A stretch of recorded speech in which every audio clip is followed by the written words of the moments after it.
All right. Ladies and gentlemen, boys and girls, children of all ages, we are back for another week of Just a Fan podcast. And, whew, man, we got a show for y'all tonight, man. If We you've been got, keeping up with the news cycle, then you know what we're going to talk about.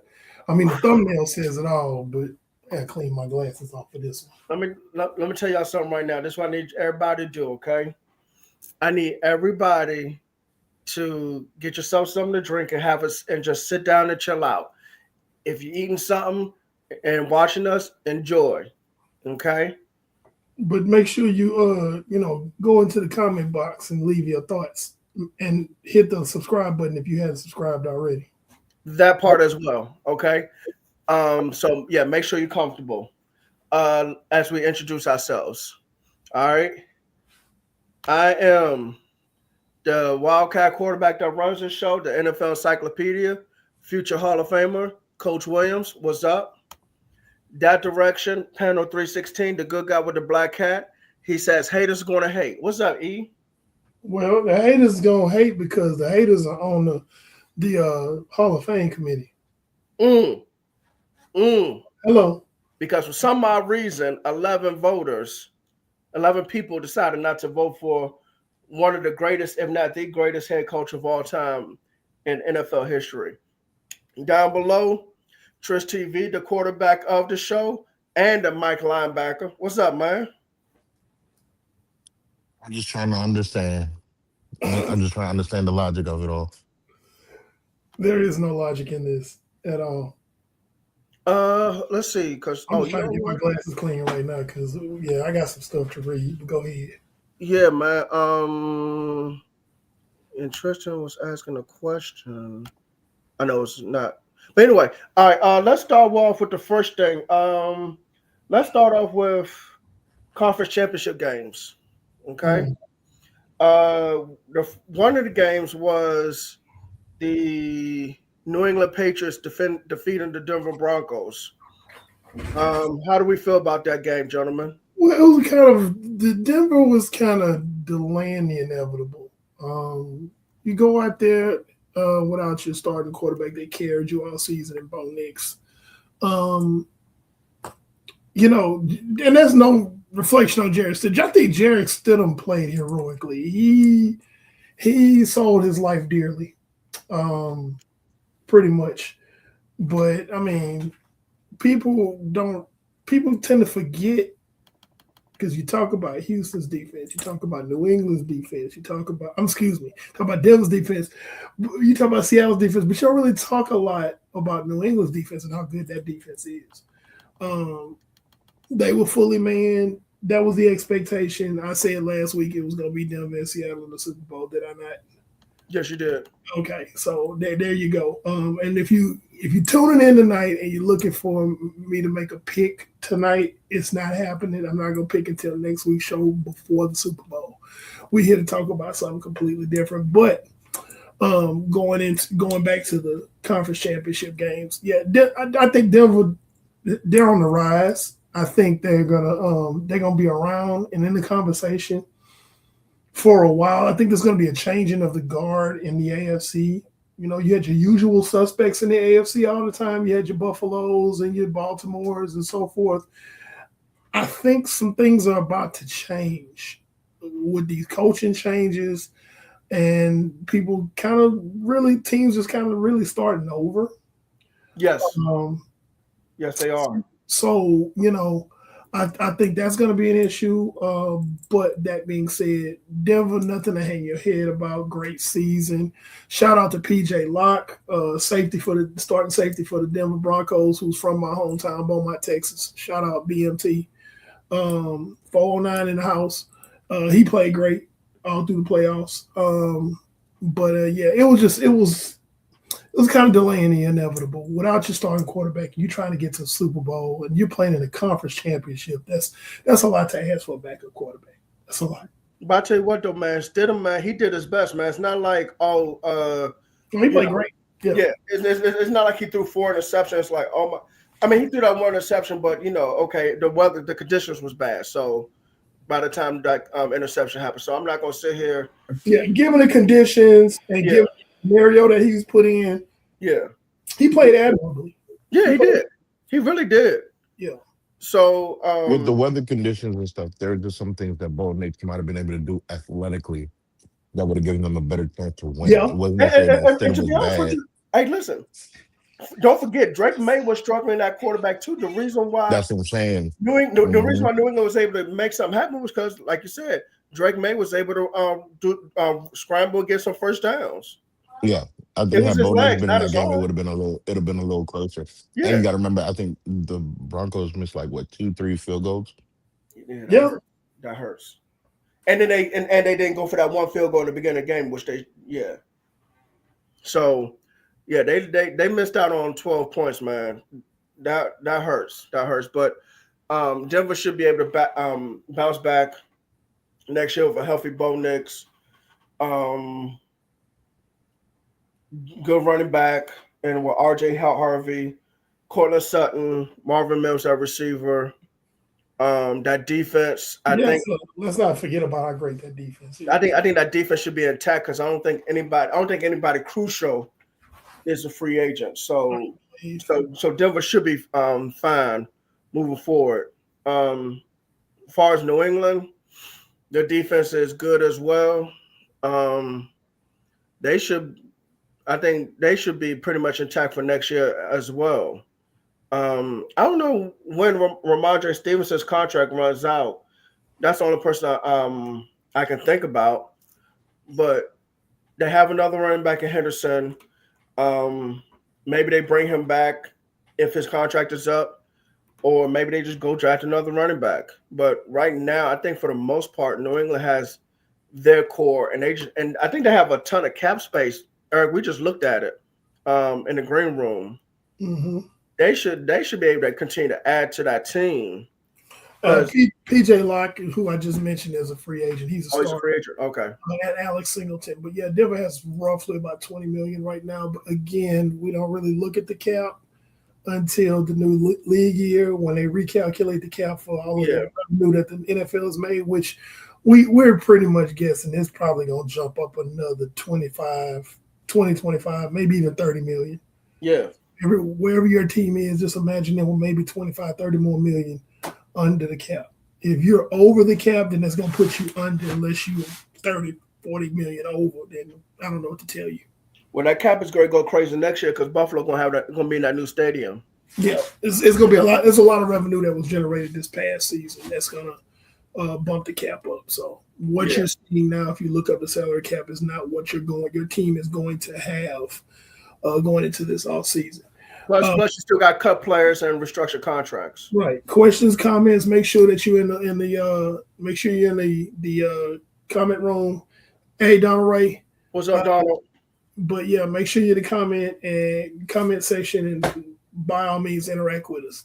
Thank you. All right, let's move on. The next game, the other conference championship game, was between the Seattle Seahawks and Eric's favorite football team of all time, the LA Rams. The overrated Rams. Where the Seahawks advance to the Super Bowl and they are NFC champs, they hold the George Halas trophy, just like the Patriots hold the Lamar Hunt trophy for the AFC. Thoughts, gentlemen? Well, I'm gonna say it like this. It pains me as a fan to say this. As an analyst and someone being completely objective, Seattle has the best team in the NFC. And I've been saying that for weeks, actually. I didn't say that. I didn't wait till after the conference championship was played. I didn't wait till later.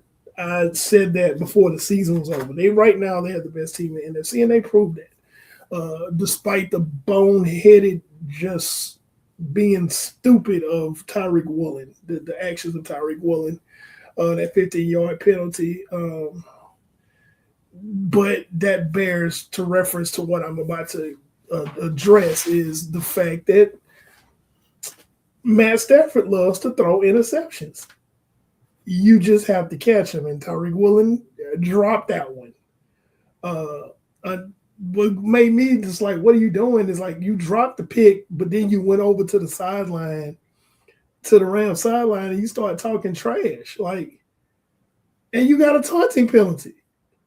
Like, I would have halfway understood if he'd got the pick.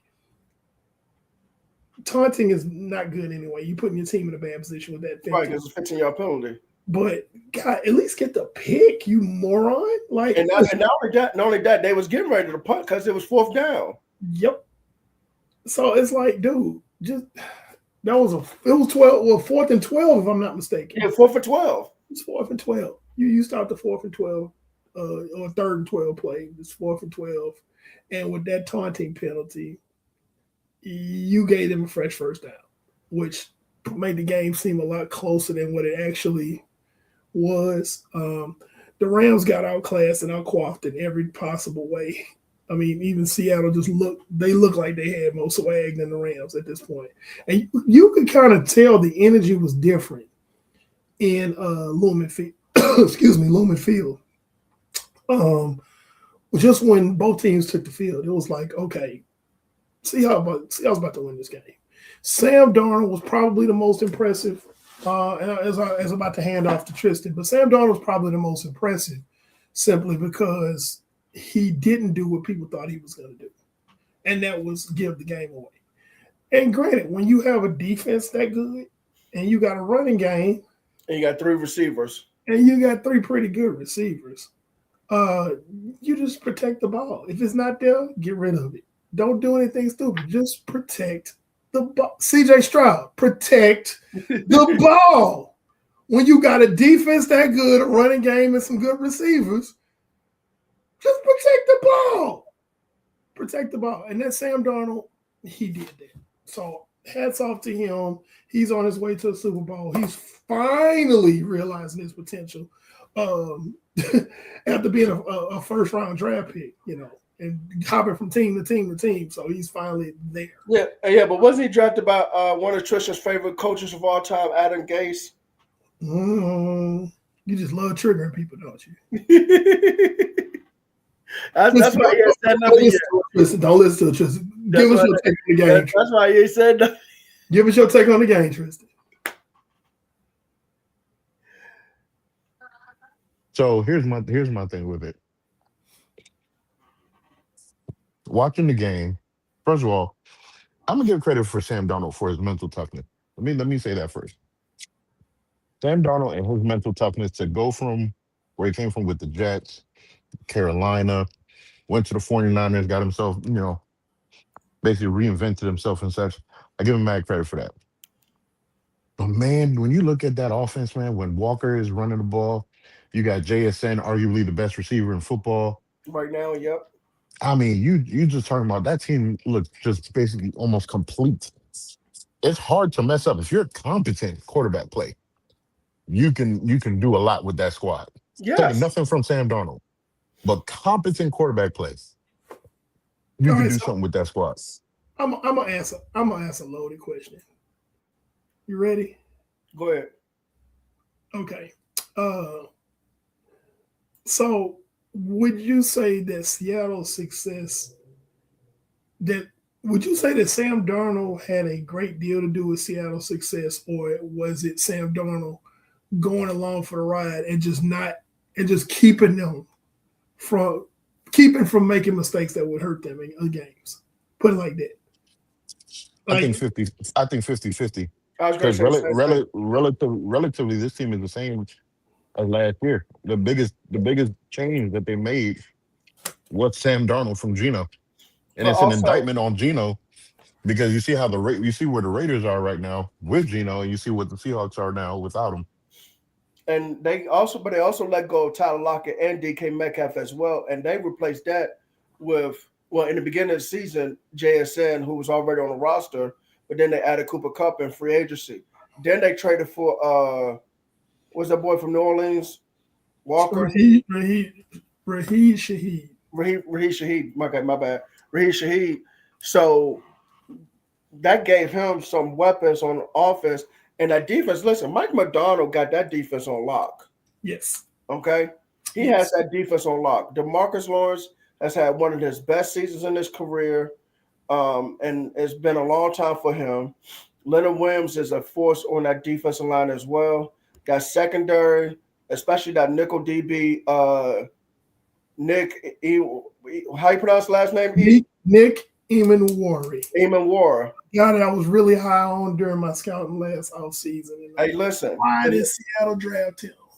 Listen, when people sit here and talk about nickel DBs, they talk about Nick, they talk about Jalen Petrie, they talk about Kyle Hamilton, Derwin James. That's what you talk about. Brian Branch. That's what we talk about. Because those are the kind of nickel DBs you need, man. Somebody who's really physical against the run, but can also cover when need be. Well, the thing is that he originally was a linebacker that switched to DB because he had a 4.3 40. So he has the size of a linebacker, but the speed of a corner. And that's what made him so special. That's why I had him high on my draft board coming out last year. And I was like, man, he's going to be special. He's going to be really special. And I hated that my division rival drafted him because I'm just like, yeah, that's what we needed. Yeah, Q, you're right here. Kyle Hamilton as well. Yep. Yeah. What's up, Q? That's my boy, man, from Crossland. Yeah, but that's what you call that star position or that joker position. Yep. Mm-hmm. In football, this guy he's a chess piece on defense. So like he can be a dime linebacker. Mm-hmm. In nickel, he can play the nickel, or he could be one of your nickel linebackers, or he can drop back and play safety in a base set. You know, if you go on a base 4-3, he can drop back and play the deep middle, or he can play in the box. Because of his range and his speed, he can play the deep middle. Because of his size and his physicality, he can play in the box. So he is a chess piece. He's a guy that never leaves the field until the other team's punting. That's it. And I mean, and that's as unbiased as much as I can't stand the Seahawks. That was a great draft pick. He's an outstanding player. Yes, he is. He really, really is. Everybody you got a team, you got your teams you hate, but you got like a player that you like on the team that you hate. That's Nick Eamon-Wari is my guy for Seattle. He's amazing. Hey, and man. I was about him when he came out of South Carolina. I get it, man. I understand 100%, man. But yeah, so this should be a good Super Bowl contest between Seattle and New England. Credit the Seahawks GM for getting them to their third Super Bowl. But you know what? That guy comes from the Ron Wolf tree for GMs. And John Schneider he's a good GM. He really is. He really is. Team, and he's not afraid to pull the trigger at the trade deadline. Now, I was gonna say something to trigger T, but I'm not gonna mess with him. I'm not gonna mess with him. Leave that man alone. I'm not gonna mess with him. You brought up Adam Gase. You see? No. I know something worse than that, but I'm not gonna do it. You my boy, T. You my boy, man. Please. All right, gentlemen, we have a lot of new coaching hires. Okay. Yes. Some question marks on some of these hires, but go ahead. We have 4 of them since last week's show. So let's start off with Cleveland and Todd Monken become their new head coach after being Baltimore's offensive coordinator. And this is crazy because Jim Schwartz found out the news this morning, and he is heated, and he wants out of Cleveland. Gentlemen, what do we think about this Cleveland Browns situation with Todd Monken now being the head coach? Tristan, you can go first. Nah, you go. Okay. So Todd Monken, that's Cleveland saying, okay, we finna go get Baltimore's offensive coordinator and make him our head coach. So we're gonna try to go ahead and get a little bit of Baltimore magic here in Cleveland. I'm gonna be honest, the jury's out. The jury's still out on that because he is gonna have to actually coach a season to show us what he's got. you got these guys, and we talk about it all the time on this show. You got guys who are good DCs, good OCs. They become head coaches and they completely crap the bed, or or they're good OCs, good DCs, and completely flip a program around. Mike McDonald, prime Right. example. Prime example. So there's not a lot about him that we can. Nobody can really talk about a Todd Monken right now and say, "Oh, he's going to be this or he's going to be that," because we've never seen him in this role before. We've seen his scheme, sure. Yes. What is that scheme going to look like with Shedeur Sanders, or is he going to try to go with another quarterback? You know, so there's too many question marks about how well he's going to do. In Cleveland, is he going to turn it into? Is he bringing the Ravens back to Cleveland? You know what I'm saying? For those of y'all who know y'all football history, we gonna see. Well, the Baltimore Ravens go back. No, I'm not gonna do that. I'm not gonna do that tonight. I'm not gonna piss off Baltimore fans. If you know your history, you know your history. All right. But I think it's interesting because, like you said, it's gonna be interesting to see if he keeps Shedeur Sanders because that's not his quarterback. Yep. But Shedeur Sanders is a young quarterback on a very cheap contract because he is a 5th-round draft pick. It's not like he's a 1st-round draft pick. I'm not saying 1st-round draft picks are expensive, but they are more expensive than a 5th-round draft pick, okay? So I would like to see him build around Shedeur Sanders because that offense can use an upgrade. But then also with the potential of losing Jim Schwartz because he says he wants out, what's going to happen with that defense?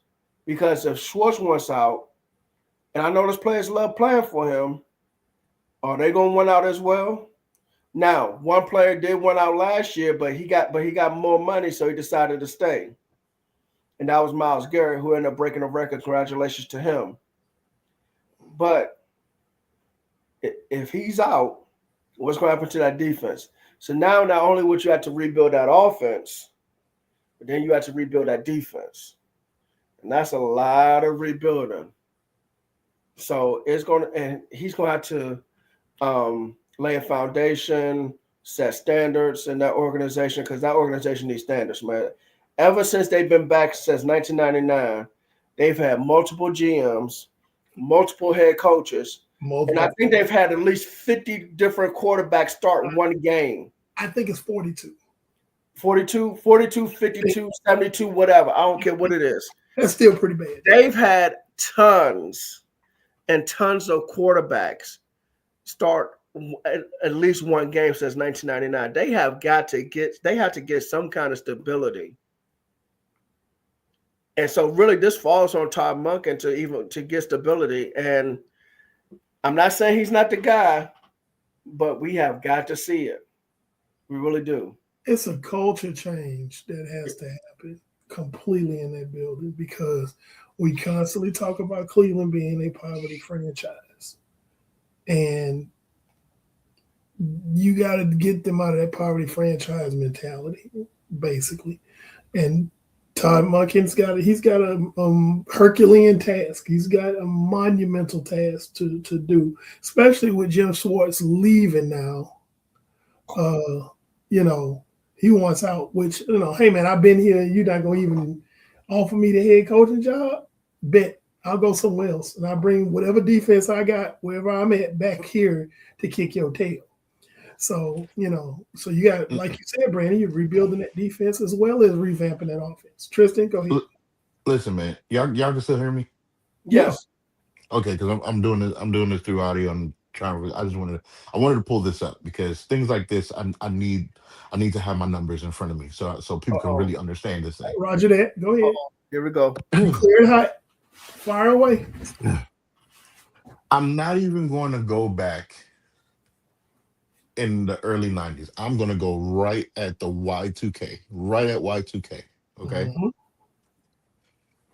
From 1999 to 2000, Chris Palmer, head coach, record 5 and 27. From 2001 to 2004, Butch Davis Which record Davis? Yep. 24-35. From 2005 to 2008, Romeo Cornell Mm. record 24-40. 2009 2010, Eric Mangini Mangini. Yep. record 10 and 22. Mm. 2011 to 2012, Pat Shermer Oh God, record how about him? 9 and 23. 2013, Rob Ch- Chudkowski, Oh yeah, I know you're talking about. Traduski, yes, four Traduski. and 4-12 in his lone season as head coach. 2014, 2015, Mike Mike Patine. Do y'all Yeah, I remember know who him? that is. He just 10, retired. 10 and 22. 2016, 2018, Hugh Jackson, 336 and 1. Hugh Jackson. 2019, Freddie Kitchens in his lone season, Oh yeah, 6 and 10. forgot about Freddie Kitchens. 2020 to 2025, Kevin Stefanski, 45, 56. Him having the closest to uh, winning record, even though it wasn't a winning record, out of all those guys. So from the beginning of Y2K to now, which is now a quarter of a century, Yep. How many you head have coaches not is been that? that. Oh, let me go back. Hold on, I'll tell you. 1, 2, 3, 4, 5, 6, 7, 8, 9, 10. So Yes, 10 coaches with 42 quarterbacks. Mm-hmm. 10 this coaches, is all, 42 and quarterbacks. and this is all under the same ownership. And so now, when you have a chance to just go fresh, the one shining light of your team is who the guy that's going to be the defensive player of the year, the sack leader, Miles Garrett, who plays on the defensive side of the ball. Yep. You're one highlight of your team. You let the coach that's been coaching that defense for years walk out the building Mm. and hire Todd Monken. That's your hire instead of getting one of these fresh young coaches, upcoming coaches to kind of put some new blood in this franchise. You get Todd Monken. There's a reason why Todd Monken does not have a head coaching job after all these years. There is a reason why Todd Monken's name has never come up in regards of head coaching jobs for Baltimore all these fans chime years. in. So how? And he's been in your division, so you know You know him. what kind of scheme he pulls up. How in the world on God's green earth you thought that Todd Monken was your saving grace? You want to know how they did that? Because nobody wants the job. Nobody wants the job because they see how y'all handle the money. Nobody wants the job because they don't know who you want to be your quarterback and they don't want to be saddled up with anybody. They don't want the job because since forever you have shown nothing but ineptitude as a franchise. And no one wants to take that. Every coach that has gone there that we thought was some kind of wizard have all flamed out. Not only did they flame out, they were never the same once they left. That is Have we true. heard have we heard from Freddie Kitchen since we left? Did we hear from Romeo Cornell since we left? Did we hear from Wow. Mike Pettin once he was gone? What happened with Eric Mangini when he left? The We only, the they only, the don't only they're thing, the He only never thing the goes Mike, same. first things first with Nick Wright. the only thing that happened with Mike Penn is he went back on defense. I mean, not deep. Well, he went back like defense coordinator type roles and stuff. That was it. That's it. Yeah, That's it. Hugh Jackson went The to my alma mater and ran that into the ground. The storied the football program of Grambling State. exa- exactly. Yeah. The only person that seems to have survived out of there right now is Kevin Stefanski because he got the job in Atlanta, which I think was also a mistake. So what you think Tom Munkin gonna do? Tom Munkin gonna probably last 1 year because especially the fact that Jim Schwartz no longer wants to be there, which means if your defense takes any bit of a dip from what it's been, and it's going to You take a dip. have It will, you because there's gonna be guys requesting trades. There's guys gonna be following him out of there. then Yeah, you got so then Tom Monken is basically on a 1 year leash. Mm-hmm. 2 at best. 2 at best. It's Yeah, ridiculous. It's It's yeah, ridiculous. yeah. It's The gonna hurt. two and but then this well this is what we mean when we say poverty franchise. And the thing is, hey, Shador Sanders is caught up in all this. Yep, he's stuck in there because it's yeah, year. I feel for him. I feel for him. Mhm.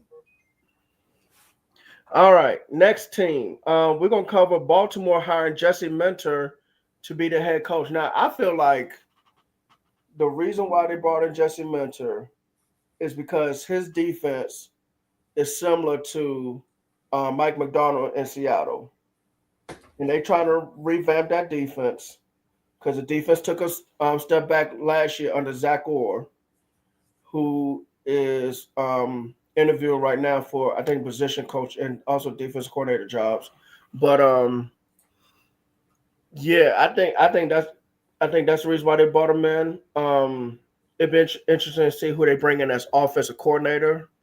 But Baltimore is a team, and Eric brought up a very very valid point at the beginning of the show.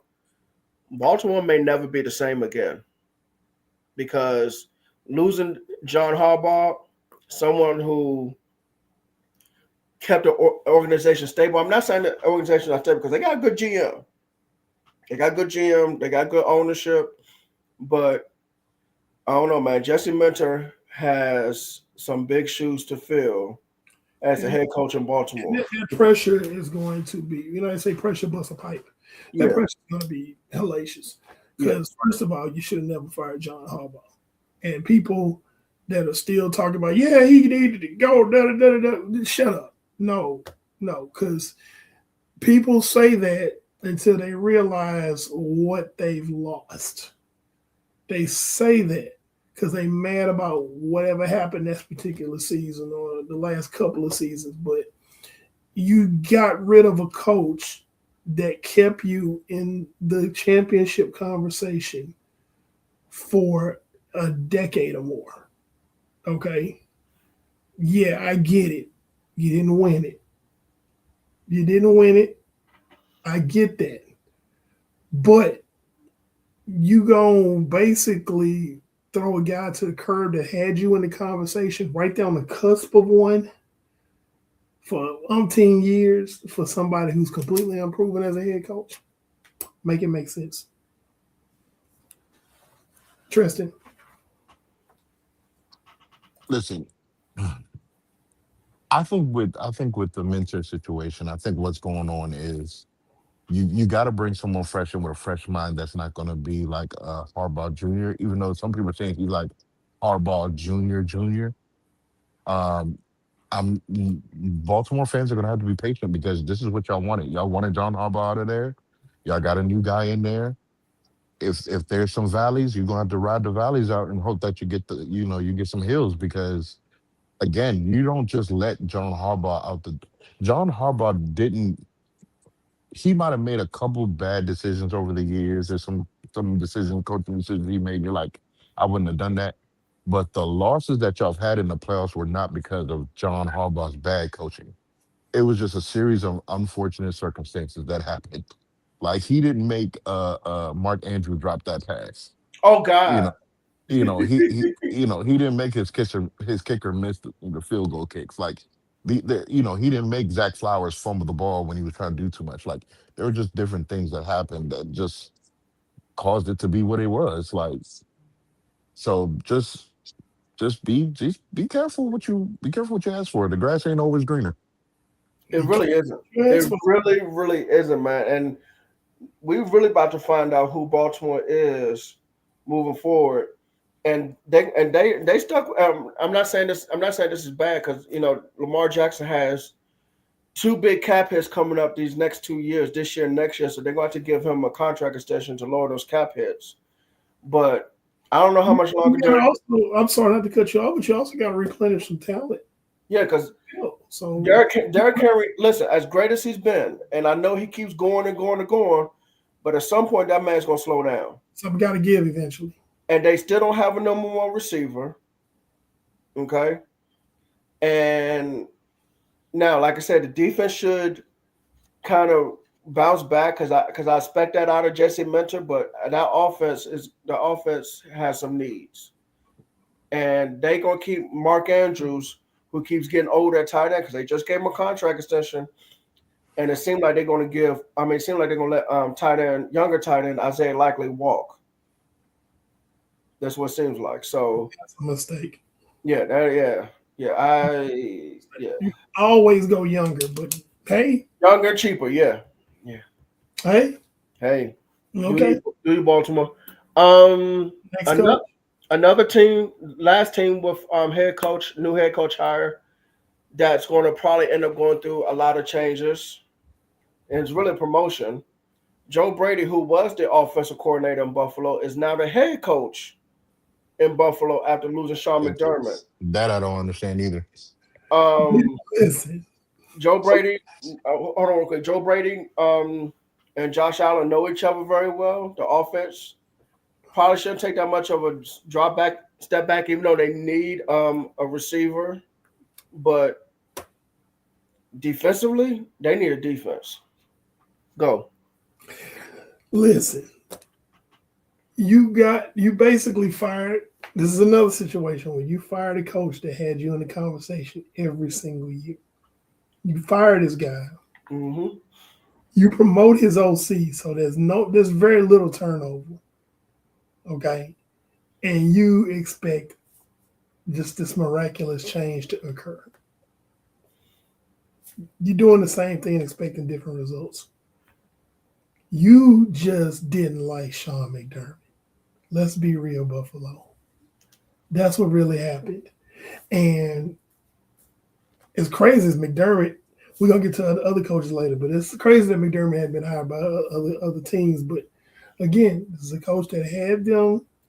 This is before Brady took over. They were in the conversation before Brady was the OC. Am I Yeah, wrong? yeah. Okay. 'Cause, when Ken Dorsey was the OC, they was Hello. still in the conversation. When Brian Dayball was the OC, they were in conversation. There's three different OCs. So you fool around there and remove the wrong guy. You basically are keeping the same coaching staff almost and just getting rid of Sean McDermott. And you think that's going to change what Buffalo is? Perennial contender that just can't quite get over the hump. Make it make sense? Oh, I'm sorry, it doesn't. That was another fire that we were talking about when it happened. We were like, "What? Are y'all serious?" Because there are teams that are gonna love to have a Sean McDermott. Sean McDermott probably still getting paid on his contract. He probably gonna sit up, put Sit his out feet this up year and this season. come back next year. Because some of these guys that we're looking at right now probably might be fired by next year. Indianapolis. Yeah, maybe some coaches getting fired. So he'll have a job. But are y'all gonna win a Super Bowl, Buffalo? I kind of doubt it. I doubt it because the way like you said earlier, the way the AFC has shifted, man, Changing of the guard. is different. And the thing is, the team that's in the Super Bowl right now is in your division, Mm-hmm. and they got cap space and young quarterback, and a head coach who is similar to a coach we're going to talk about much later on in the show. But go ahead, T, because like you ready to say something. Yeah, to be honest, it's an unfair situation for Joe Brady, honestly, because what kind of leash are you giving Joe Brady? What is he going to do so different than what Sean McDermott did for that team? Come Like on. like again, you basically just wanted to get rid of Sean McDermott. And you even trying to figure out a way. Like you promoted the GM that put this roster together for Sean McDermott. You promoted him. Not only you kept him, but you promoted him. You fire Sean McDermott basically unceremoniously and basically blame the loss on Sean McDermott. And then instead of changing coaching staffs like normal franchises do when you fire a head coach, you not only keep the coaching staff, but you promote the offensive coordinator that couldn't let your offense be more dynamic than what it was because he didn't have enough pieces. So what's the difference? What's the difference between now and what's going to happen in this new season with Joe Brady? Some coordinators are not supposed to be head coaches. And I'm not saying that Joe Brady can't be a head coach, but you mean to tell me that you're coming from a guy that prior to him being there, you hadn't been in the playoffs in 16 years, and then you've been in the playoffs every single year from the time he got in here, minus what, one season or something? And then not only that you've been in the playoffs, but you've been in conversation of going to the Super Bowl every single year. And because of, again, unfortunate circumstance, you fire him? You fire him? He's not the one that had. He's not the one that had Patrick Mahomes win the coin toss and win in overtime. He's not the one that had all those injuries on the defensive side of the ball. He's not the one that had Stephon Diggs walk out the building and you couldn't compliment get another receiver.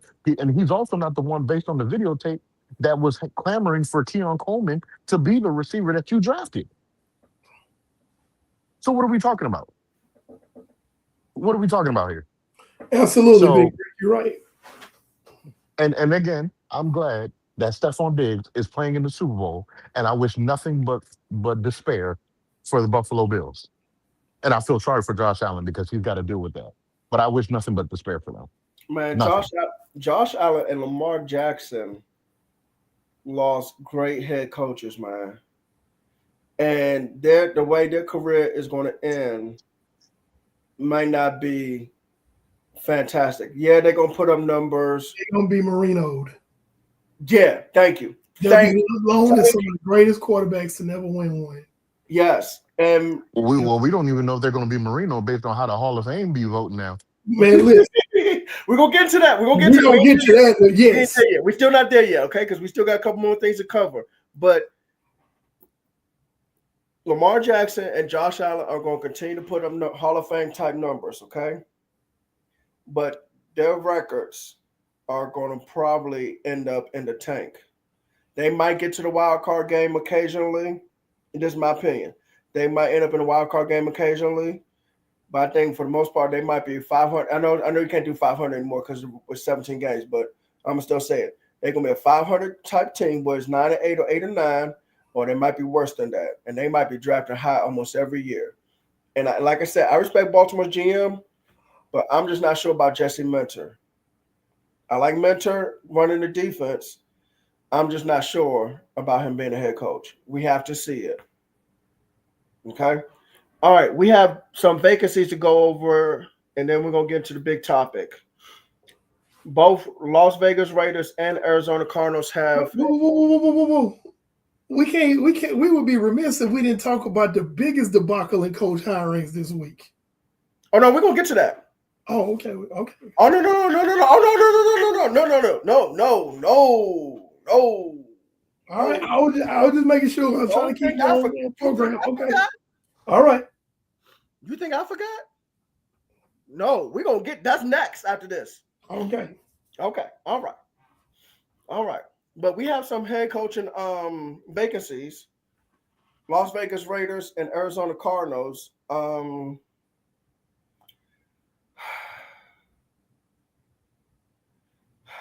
You know what? Ever since, because we gotta say something. We gotta say something. I mean, even Cleveland didn't hire the coach, man. Hey, man. Okay. Poverty franchise. Outside of Kurt Warner and probably Carson Palmer, Arizona has not done much in the last 25 years of existence. Okay. I don't know what they're going to do at head coach.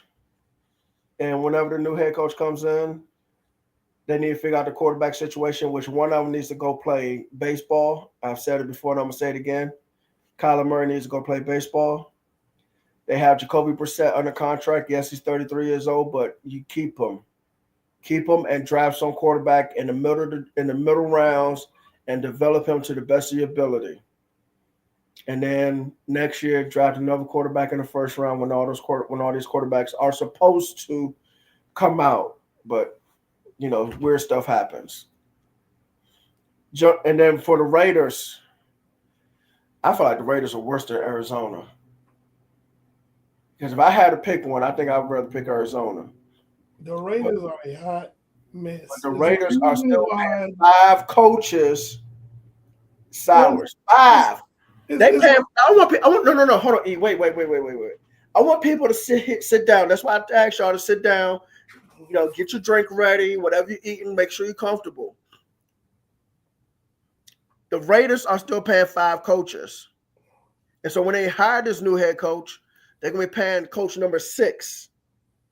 Okay, because the way these contracts are structured, some those coaches still getting paid despite being fired. Okay,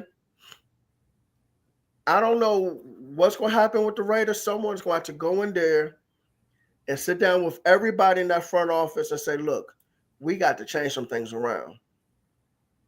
Because really, ever since Bill Callahan was the coach and they went to Super Bowl and lost to Tampa Bay, the Raiders have not done anything. They might have had a little bit of a run with Derek Carr, and I'll give you that. But other than that, it ain't been much of nothing. And go. Well, I mean, you pretty much said it all. The Raiders is the reason why the Raiders are drafted #1 overall because they do not know how to run a franchise. And I know people say, "Well, Tom Brady's in the front office." Hey, man, just because he's a great quarterback, don't make him a great GM or a great front What office. he is, Michael Jordan. Yeah. So you went and got Geno Smith. I'm sorry. Let me start off. You started off. You went and got Pete Carroll, who's like just old as black pepper. And then you didn't turn around there. He went and got Geno Smith thinking he gonna like somehow regain the glory days of Seattle with Geno Smith, which they never had glory days in Seattle with Geno Smith. Okay. Geno Smith leaves and now they have glory days. So like what Yeah, they definitely wrote back now. They probably didn't write back before, but they wrolled back yeah, now. oh yeah, they oh man, they FedEx that letter. They done made him a novel, Yeah, dissertations. yeah, they put it in a box and FedExed it over to him. A Webster dictionary, a thesaurus. War and Peace. Yeah, but you know, Geno Smith needs to go ahead and retire because I don't know a team that's going to pick him up to as a Well, starting quarterback. never say never. Yeah, because you have some quarterback desperate teams. They thirsty. He might be somebody's third string quarterback, practice for a guy, something like that. He's 35. Reclamation court. Yeah, he's not a spring chicken. He's not a spring chicken. He's never had any real degree of success. Yeah, that 1 year in Seattle where it was halfway decent. It was halfway decent. And that's halfway decent is his ceiling. Let's think about that. I know. Halfway decent is his ceiling. And the guy he has success with is the head coach in Carolina. Mm-hmm. That's why I was halfway decent. So there's that. They don't know how to put together a team. The coaching has always been bad. They think they catch lightning in a bottle when they make a personnel decision, only for that bottle to crack on the sidewalk, shatter. The Cardinals are, and I said this when we were in pre-production. Do you know how embarrassing it is to have 4 teams in your division? 3 of them have double-digit wins and make the playoffs, and you're the only one out. Do you know how embarrassing it is to get swept by all 3 of those teams? I don't even want to talk about the conference. I'm just talking about the division itself. The Cardinals got swept by the Niners, by the Seahawks, and by the Rams. Yep. And all 3 of those teams had double-digit wins. Mm-hmm. So yeah, the firing was justified, but what are you gonna do? What are you guys really gonna do? You still have not hired a coach unless you're gonna bring in Sean McDermott or something like that. There's a reason why these 2 vacancies are still there, and that's because most people probably don't want to coach there, and that's the reality of it.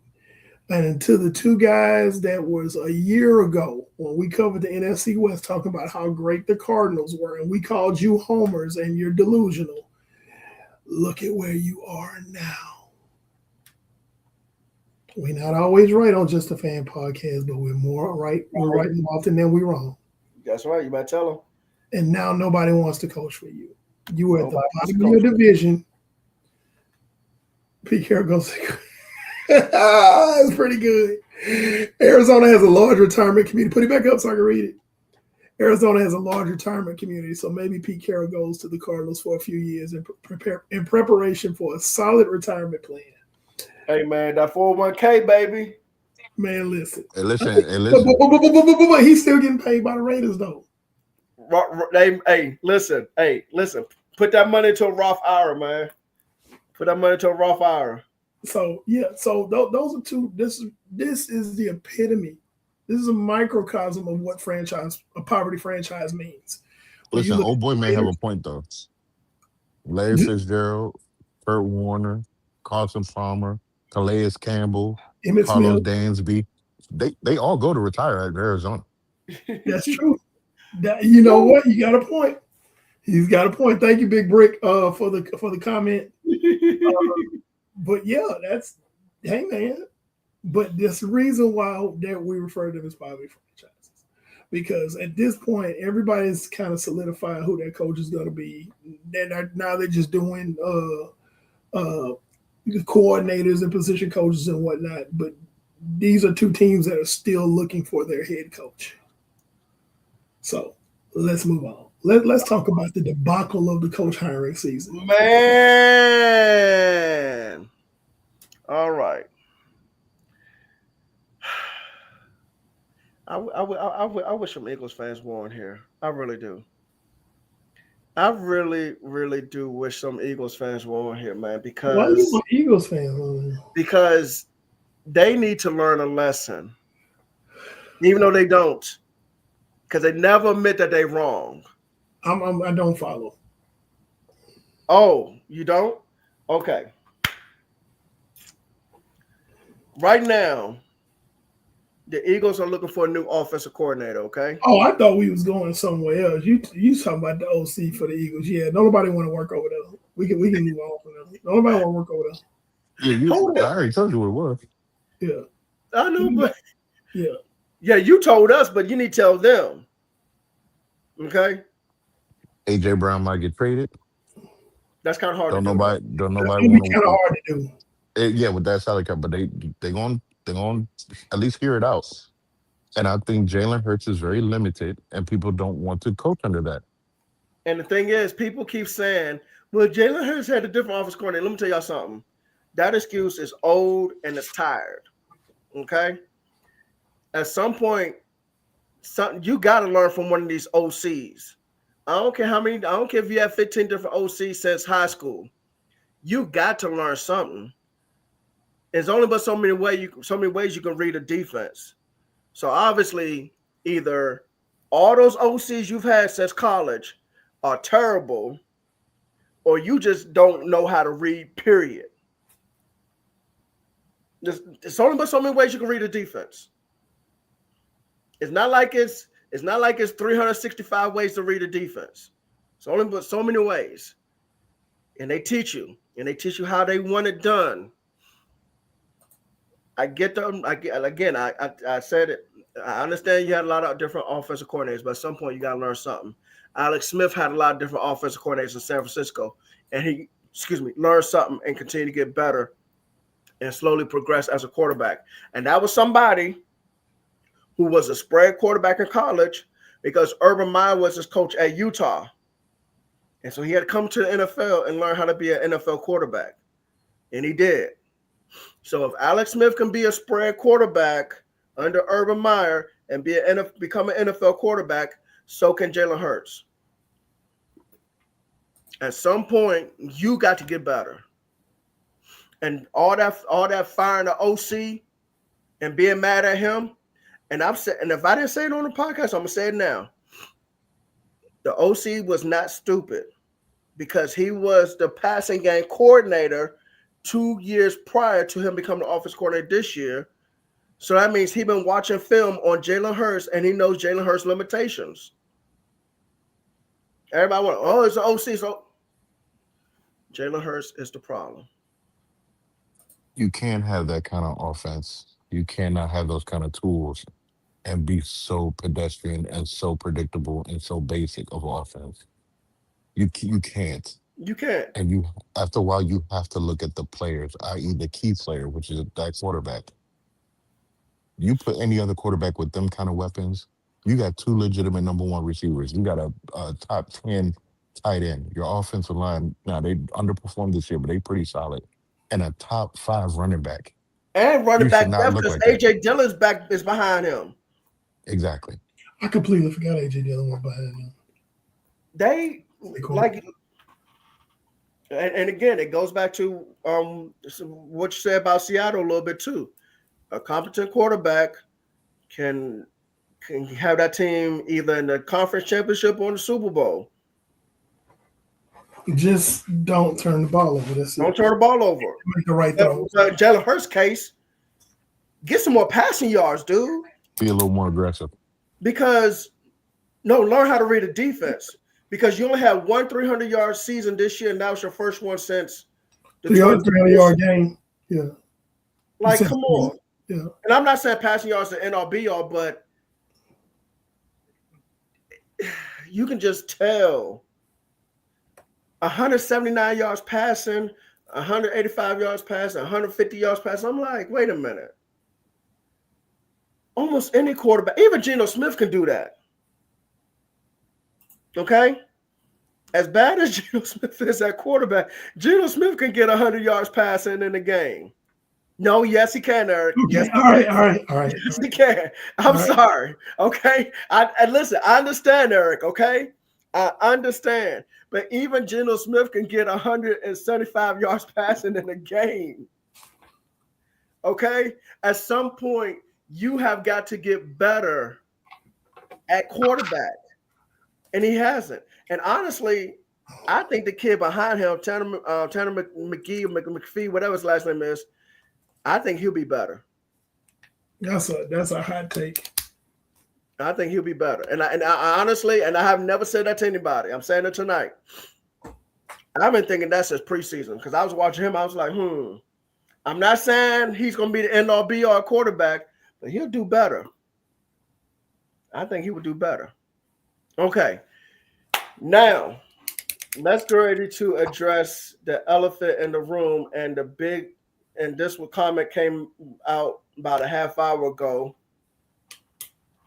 Cheaters don't belong in the Hall of Fame. So, ladies and gentlemen, hold on. Let's set it up, okay?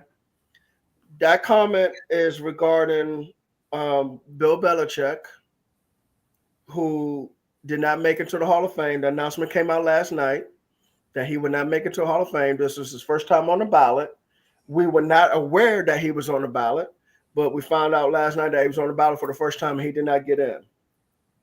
Now, people sit here and say Spygate, okay? So because of Spygate, they call him a cheater. Some people might say Deflategate, okay? Because of that, they call him a cheater again. But here's a man that has done a lot as a defensive coordinator and a head coach. 2 Super Bowl rings as a defensive coordinator. Allow me, please. Because I didn't wrote down some stuff Go right down. Okay, I'll give it to you here. Tag you in. All right, tag me in. Because it is some people that sit up here talking about, well, cheaters don't deserve to be in the Hall of Fame. Sir, he did not cheat in every. You can prove to me that he cheated in every game that he coached. Then maybe we'll have a conversation. If you can provide some proof, then we can have a conversation. But until then, shh. Okay. So let me read some fun facts about Bill Belichick. 6 Super Bowl titles as a head coach. Yep. Number 1 all time in that category. 9 conference championships won. Number 1 all time in that category. Yep. 31 playoff wins.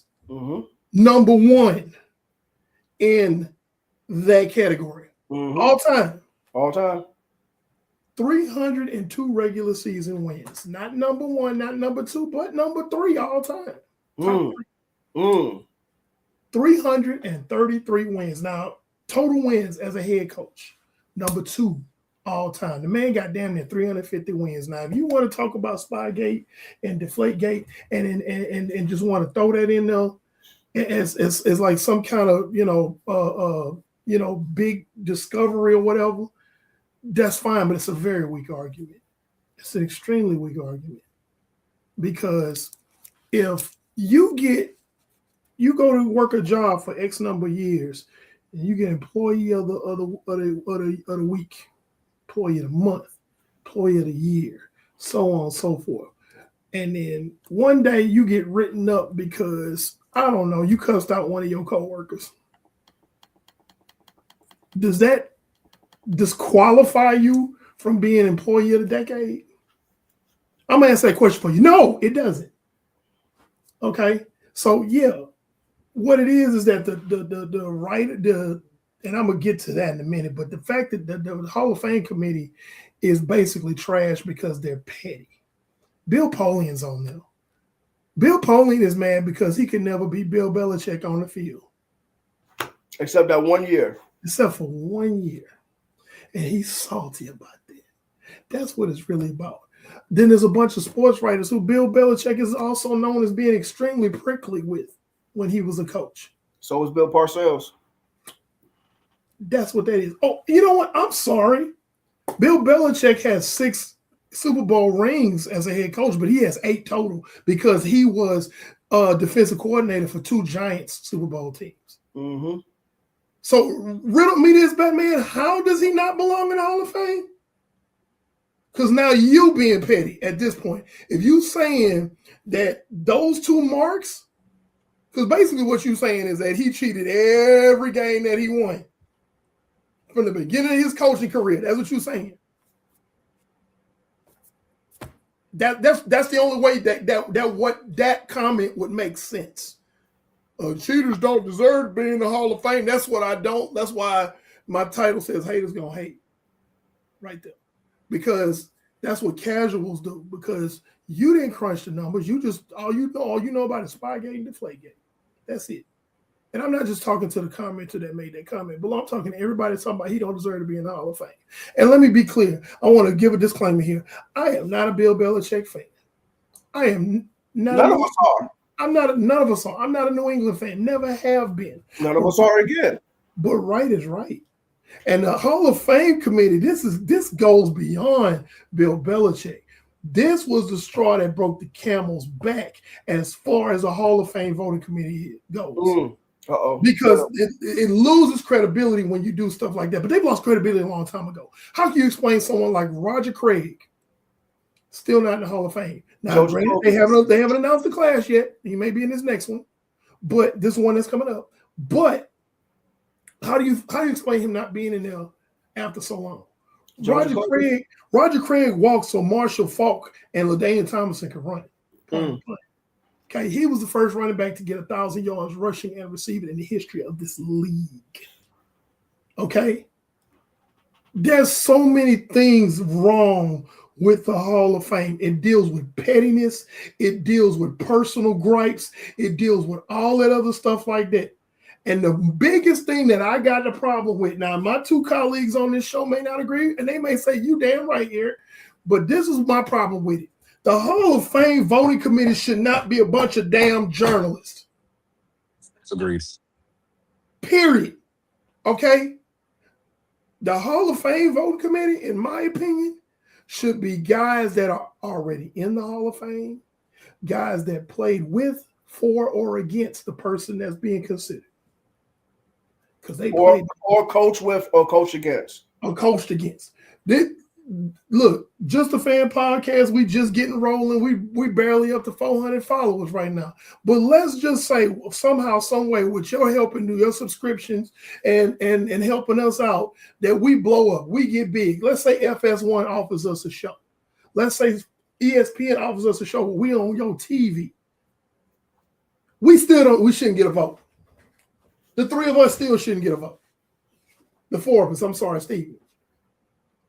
The vote should be given by guys who played the game, not somebody you in your feelings because he didn't give you the answer that you wanted at your press conference.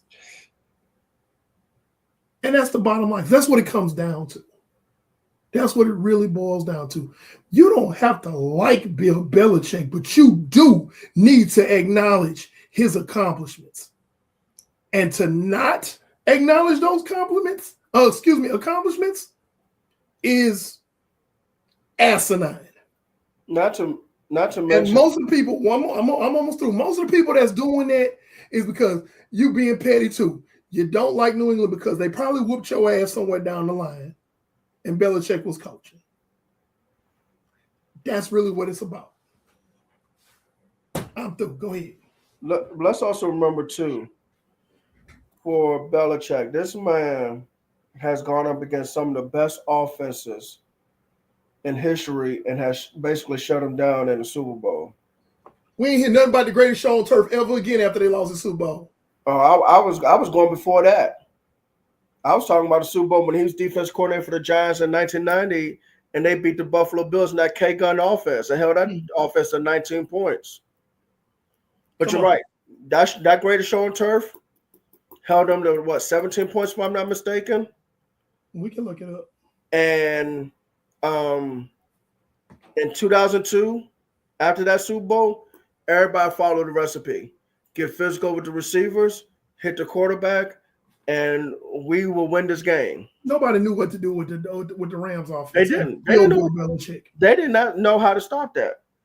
And it wasn't until then, because you know how I know? Because my team played the Rams in 2002, and we were not good. We were a 5-11 team under Dave Campbell, and we beat that Rams team in 2002 because we did the same thing. Got physical with those receivers and was hitting the quarterback, and we won that game. That's how I know I remember that. Then, years later, Belichick is still coaching the Patriots. Rams have a different head coach in Sean McVay, a different quarterback in Jared Goff, and they was a high scoring offense, scoring 30 plus points a game, and they got held to 3 points in the Super Bowl because Belichick had a game plan for the Rams, and that boy Jared Goff froze 2 times and threw 2 interceptions. 19 points, by the way, against Buffalo. They held them to 19 points. Yeah, that's why I said 19 points. I'm confirming it. Okay, yeah. But that's what happened. This man has shut down some of the best offenses that we have seen. People, if you're a true football fan, you know about the K-Gun offense from the 90s. I went to 4 Super Bowls in 4 consecutive years. You know about the greatest show on turf that lasted 3 years and went to 2 Super Bowls in the time frame. And you know about McVay and Jared Goff and Todd Gurley in that Rams offense. He shut all that down. I'm just waiting for y'all to tag me in. Yeah, I'm waiting for y'all to tag me in. Hey, man, tag you in, baby. Let's go. Here's the thing. Personally, for me, when it comes to the Hall of Fame, where they lost to was when Ken Stabler was supposed to get in the Hall of Fame long ago. Raiders great, Ken Stabler. I don't know where you're going. And the last year where he was supposed to be he was a semifinalist and ultimately did not get selected. He died. And then the year after, they put him in the Hall of Fame. And I'm watching this man's grandkids on the stage bawling their eyes out because the man just died the year prior, and then you give him a bust. From that point, I said, I cannot ever forgive the Hall of Fame for this. Because you didn't have to do that to that man. Everybody knew that he was one of the quarterbacks of the 70s and early 80s. Everybody knew that. Mm-hmm. Everybody knew that. And so then you kind of try to move forward. Then you had the whole thing that happened with T.O. We're not even gonna get into Roger Craig and all that because that's blasphemous. But then you saw what happened with T.O. not getting first ballot because you didn't like his personality. He wasn't good with the media. No, who cares? If you're mentioned in top 3 all time of anything, you're a first ballot Hall of Famer.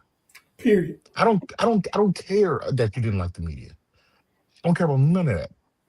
You're mentioned in top three. When people talk about wide receivers, they say Jerry Rice, and then the conversation begins between Randy Moss and T.O. Mhm. Yes.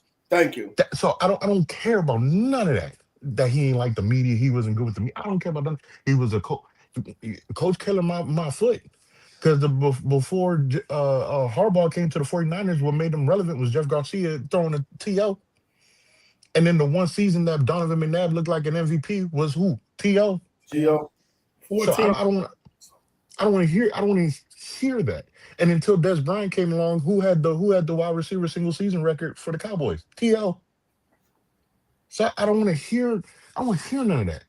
So So this is bigger than Bill Belichick. Go ahead, Trent. yes, so it's just this has just been an ongoing total what's the phrase I'm looking for, detached from reality, just unaware of what you're doing. Same thing with Andre Reed. Why did it take Andre Reed so long? How do you have all of the greatest show on turf, Orlando Pace, Kurt Warner, Marshall Faulk, Isaac Bruce? How's Torrey Holt not in there? It took our Monk a long time to get in. Took Art Yeah. Monk forever to get in. You still don't have one of the hogs in there that's supposed to have been No, in there Jacoby. already. I was mentioning his name when Eric was talking. So so then okay, so there's a lot of players. Okay, cool. You mean to tell me that Bill Belichick couldn't? There were 11 people that said Bill Belichick was not a first ballot Hall of Famer, the one that everyone considers to be the greatest of all time as far as a coach in professional football. Wait a minute, Tristan. They got people say he don't deserve to be in there at all. That's You have some people that's saying he shouldn't be in wild. there. Yeah. Uh, The man has had four different stints of Hall of Fame coaching, one as an assistant and three as a head coach. And you're saying he's not a Hall of Fame candidate? He's Mhm. not first ballot? So this is what you've done. Not only did you create this craziness, so what are you gonna say for those that are gonna get when they announce who's getting in the Hall of Fame this year? You think any of them guys gonna feel good that they in the Hall of Fame and you snub Bill Belichick? If you pick a coach this year, you think that coach is gonna feel good that you snubbed Bill Belichick over him? Let me tell you something. Let me tell you something. Oh, sorry. Sorry to I'm cut you gonna off. say again because I got something else to add to that. Go ahead. So unfortunately, T, no other coach can get into a Hall of Fame. I read something today that even someone like Mike Shanahan still can't get in.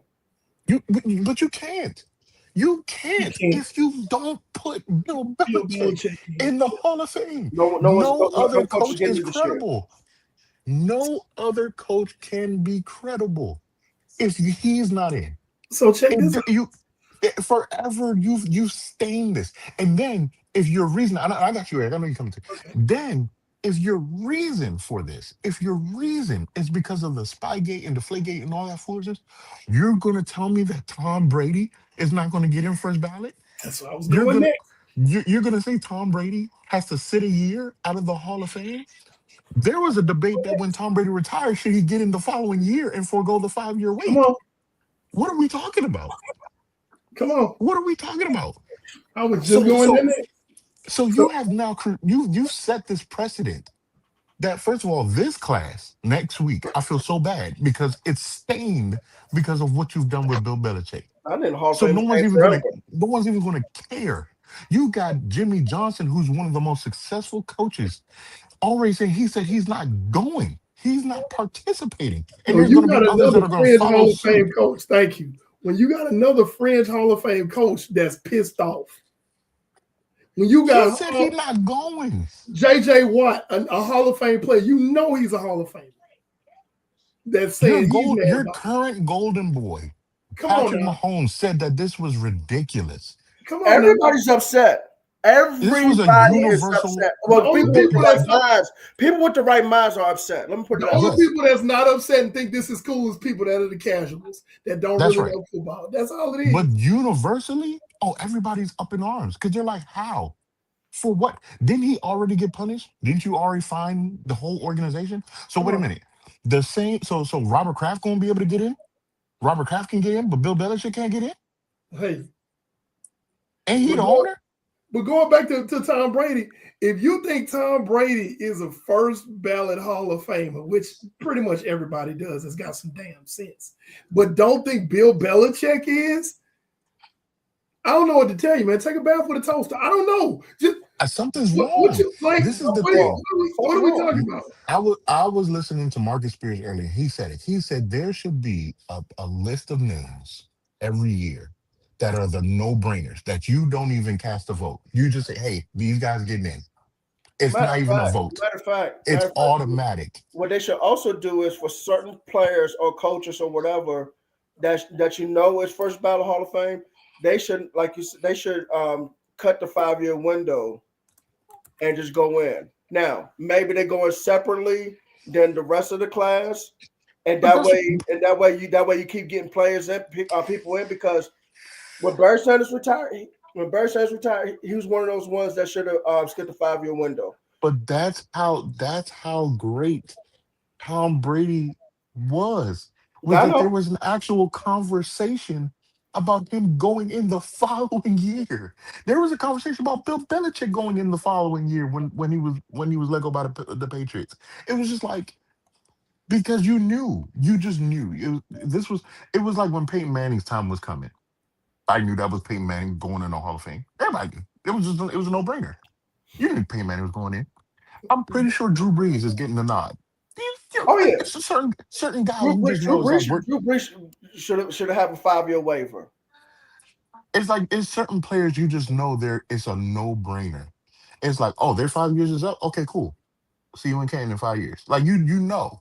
So to do this to arguably the greatest coach, second all time in wins, first in Super Bowl appearances, first in Super Bowl wins, you first in conference championships. You do that to this man who's had Hall of Famers all over his rosters. He's made these guys Hall of Famers. And you do that to him, you have permanently. I don't, everyone was saying it all day, and people could think this is an exaggeration. It's not. You have permanently stained the Pro Football Hall of Fame I just said by that. doing this. This Hmm. is a permanent stain. You cannot recover because the only way you can do is if you revote it and put this man in this year, and y'all not going to do it. So you have permanently stained this Hall of Fame because if he, I don't, and some people are like, well, it's just, we know he's going to get in. He's just not first ballot. That same first ballot Hall of Fame holds a lot of weight. Yes, sir. It does. It's one It thing to really say you're a does. Hall of Famer, and it's another thing when you say you're first ballot. That means you were guaranteed. That means the Yes. day you hung up your cleats, we were just waiting. It wasn't a matter of if. It was how Win long, how many years. five. We just needed to know when your time. We could stamp it, book it. There were some people that even had their tickets ready for the year to Let me go to the Hall of Fame ceremony. Like you knew. So this is to funny to anecdote. do this to him, I just you've stained it permanently. This is a What is permanent from mark. this thing? I feel so bad for the Hall of Famers that are going to get announced next week because it's tarnished. It's tarnished. I think some We're of them are not even going to gonna say we're something not during we're this not season. gonna. I think some of them are because Yeah. we're not even really gonna care. We're not even really gonna care because Bill Belichick is not there. It's like, and, he's not the greatest guy in the world. We don't care about that. What did he do when he was outside them white lines with that headset on? That's what matters. That's what matters. That's That's all it. that matters with the Hall of Looking like Fame. Emperor Palpatine from Revenge of the Sith. Don't matter. He was out there coaching. So yeah, If man. you are considered one of, if not the greatest of all time, I don't care what you did. Jamel Hill tweeted, she said he could have pimp slapped her mama. She would have voted him in. Like that's Yeah. how He still would major have to this run me to was. fade, but he still deserves to be a Hall of Famer. That's Yeah. yeah, like no, you ain't gonna slap you ain't slap my mom. We Like finna you go would have at had some tissues in your nose, but you yeah. won't get that jacket But on. you gonna get this bust in his jacket because you deserve that. Yeah. I That's just being just real, man. yeah, Yeah. it's tarnished. It's tainted. I almost wanted to wake up today thinking it was a joke. I It's bad. and It's and no, and it's and, and, beyond I'm, bad. and It's I'm horrible. It's and horrible. I'm tired of these anonymous voters. We need names.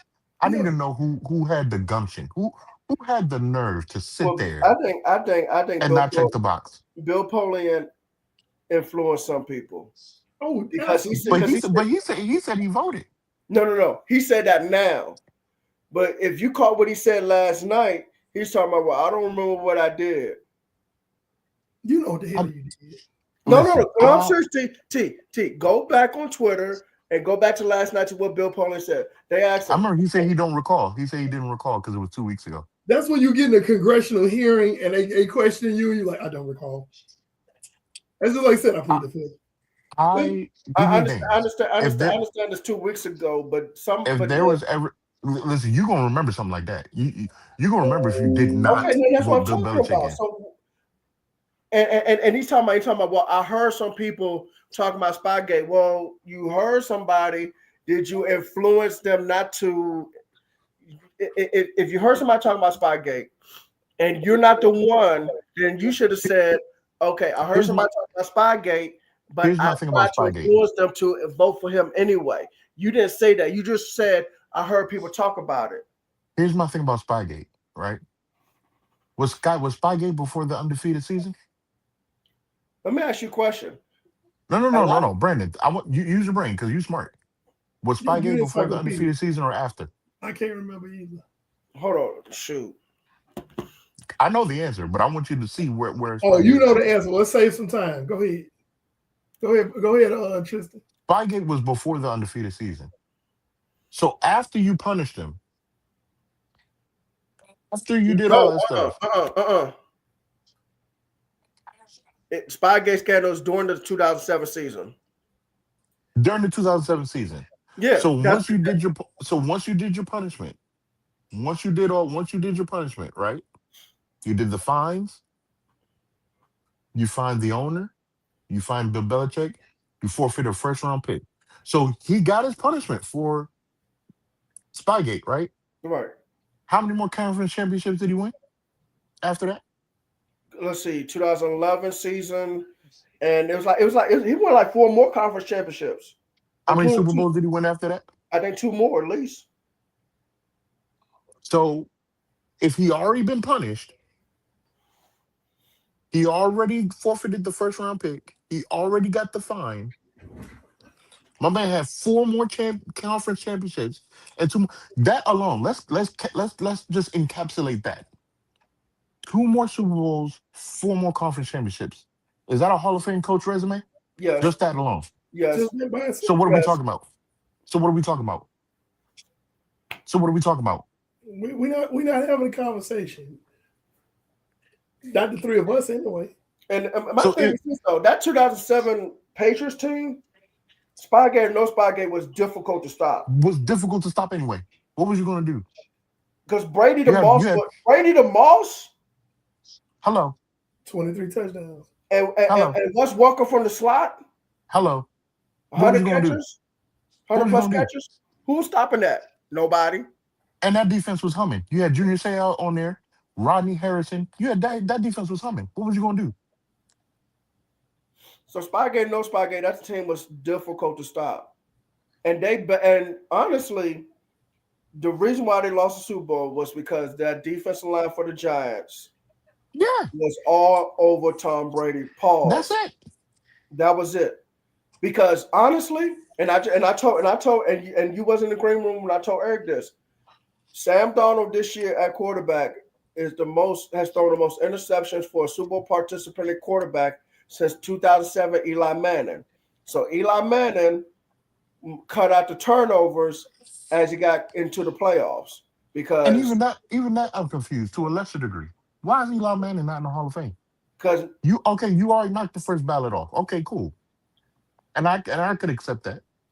How is he not in two this years year? in a row, 2 years? man, You gonna make him wait again?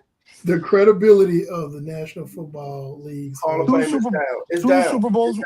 two Super Bowls with It's two in Super Bowl question. MVPs. Yeah. And beating the Patriots. Come on, dog. You know what? Come on, dog. You know what Ric Flair said. In order to beat a man, you gotta beat beat the the man. man. And And what he did he beat the do man twice? twice in his prime, in Brady's prime. Yes.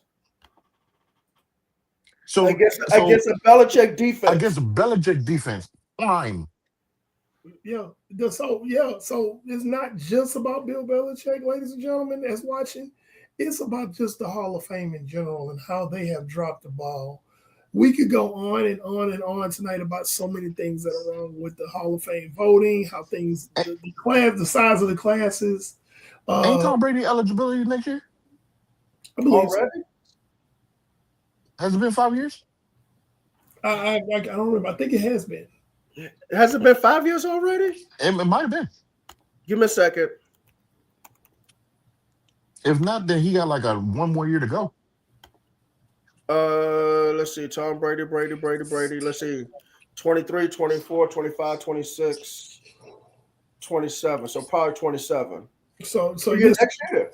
next year. Okay, we're gonna see. We're gonna see. I So want to see how y'all do Belichick and this. Brady need to go in together next year. I want to see how y'all do this. I want to see. Please, You got to please fix give us a reason. Give us a reason to talk about Tom Brady not being a first ballot Hall of Famer. Please, please. We might not even wait for a scheduled show. We might have to do an emergency podcast if that happens. Hey, oh, by the way, fans don't know. One time we have done an emergency show. It's Yes, been a long time since we've done an emergency show, but we have done an emergency show one Yes, time. we have. Yes, we have. It almost happened with this one. Yeah. But if you snub Tom Jeffrey Brady, listen, we gotta have an emergency show. I don't think that's gonna happen. I think they're gonna try to fix this, and what they're gonna do is they're gonna try to bring in Belichick and Brady at the same time. If they they don't snub, do it, we got a problem. if they snub Tom Brady, they're gonna have to put security around Canton because somebody gonna vandalize that building. I'm telling you right now, somebody gonna vandalize that No, building. you're right. Boston gonna riot, And they're gonna go on that list. They don't even care who voted and who didn't vote. Everybody in trouble on that list. Mhm. And I'm not talking about their lives. I'm talking about like egg houses and stuff like that. Yeah. And again, because I fervently believe this. The Hall of Fame voting committee should not be sports writers. Should not be sports writers and journalists. It should not. It should be the guys that played against them, played for them, played with them, coached against them, whatever. That's who it should be. Because you down there with them. You know, it's like I'm not gonna be like you're not gonna tell me a bunch of people that didn't do what I do tell me that I don't deserve to be in the Hall of Fame. I need to be voted in by my peers. I feel so bad for the people that's going to get voted in next week. I really do, because this is going to be a cloud. It's just not. It's not even a cloud. It's an eclipse. Like you don't do this. You don't do this. This is how I feel. It's how I feel with Major League Baseball with Barry Bonds. You just don't. You don't do that. I don't care. I don't care. I don't care about the steroids. I don't care. He was a Hall of Famer before the steroids. I don't care. I don't care. I don't care. Barry Bonds should be in the Hall of Fame. Bill Belichick should be first ballot. It should always say first ballot Hall of Fame coach, the greatest coach of all time, Bill Belichick. That's how he should always be introduced. It's a crime. If I know Bill Belichick's personality, I'm thinking he's sitting back grinning because it's not tarnishing his legacy. It's tarnishing the people who. It's tarnishing them, because you had. Listen, I was telling somebody this yesterday or last night when it happened. I say it's not like you got fringe Hall of Famers coming out and saying something. You have Hall of Famers that are one of ones, like Deion Sanders, one of ones that are saying, JJ Watt. What are y'all doing? Yeah. That are saying, what are y'all doing? What are y'all thinking?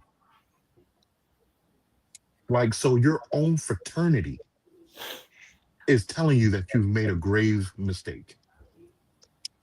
It's trash. Yep. But it is what it is. And on that note, we are right at the 1 hour and 30 mark. That's right, kind of where we wanted to be. This has been another episode of Just a Fan Podcast. If you are watching us for the first time, make sure you hit the subscribe button and tell a friend, have them hit the subscribe button too. You can find us on, of course, YouTube. This is our main platform, but Facebook Live And Twitch. And Twitch.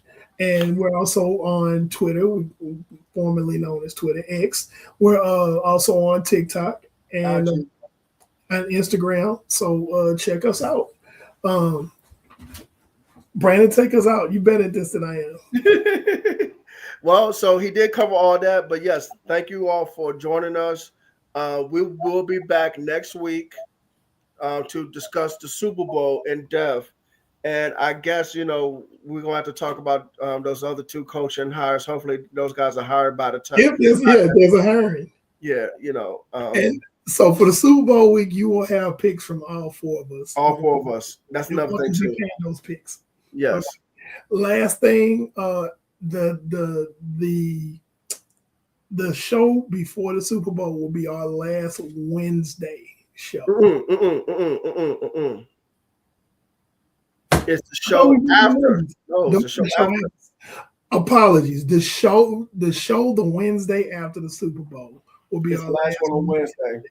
We move to Mondays after that. And we'll remind you, so you ain't got to watch this show to remember. But we in the off season we move to Mondays.